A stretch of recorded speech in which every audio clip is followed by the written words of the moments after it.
Hi అండి అందరికీ welcome to my channel. అందరూ ఎలా ఉన్నారు? బాగున్నారా?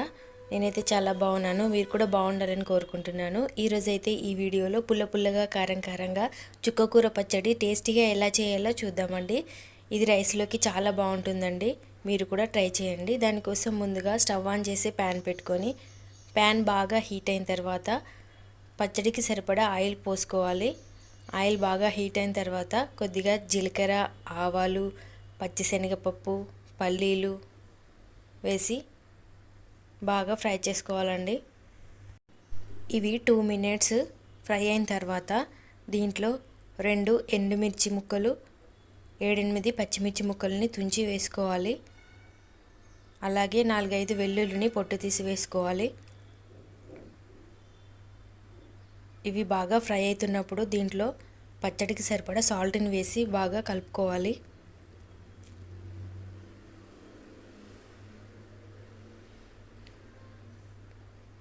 పచ్చిమిర్చి కొంచెం వేగిన తర్వాత కొద్దిగా పసుపు, కరివేపాకు వేసి కలుపుకోవాలి.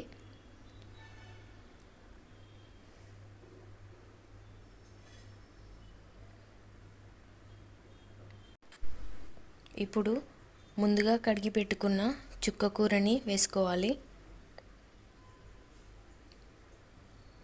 చుక్కకూరని వేసిన తర్వాత మెల్లగా కలిసేలాగా కలుపుకొని మూత పెట్టి ఒక 10 నిమిషాలు మీడియం ఫ్లేమ్లో మగ్గించుకోవాలి. 10 నిమిషాల తర్వాత మూత తీసి చూస్తే ఇలా వాటర్ పైకి తేలుతూ ఉంటాయి. అప్పుడు మంటని మీడియం ఫ్లేమ్లోనే ఉంచి 2 నుండి 3 నిమిషాలు ఉడకనివ్వాలి. ఇప్పుడు దీంట్లో 2 టీ స్పూన్ల ధనియాల పొడిని వేసుకోవాలి. ధనియాల పొడి మొత్తం మిక్స్ అయ్యేలాగా కలుపుకొని వాటర్ దగ్గర పడే వరకు ఉంచుకోవాలి. మీరు ఈ పచ్చడిలో కావాలంటే కారం కూడా వేసుకోవచ్చు. నేను పచ్చిమిర్చితో చేస్తున్నాను కాబట్టి వేయలేదు. వాటర్ దగ్గర పడిన తర్వాత స్టవ్ ఆఫ్ చేసుకోవాలి. ఈ పచ్చడి కొంచెం చల్లారిన తర్వాత మిక్సీ జార్లోకి తీసుకొని ఫైన్ పేస్ట్ లాగా గ్రైండ్ చేసుకోవాలి. ఈ పచ్చడిని ఇలాగే తినేయచ్చు.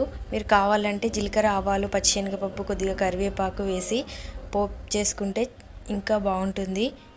నోటికి ఏమీ తినబుద్ధి కానప్పుడు ఇలా పుల్లగా కారంగా చుక్కకూర పచ్చడి చేసుకుని తింటే చాలా టేస్టీగా ఉంటుంది. మీరు కూడా ట్రై చేయండి.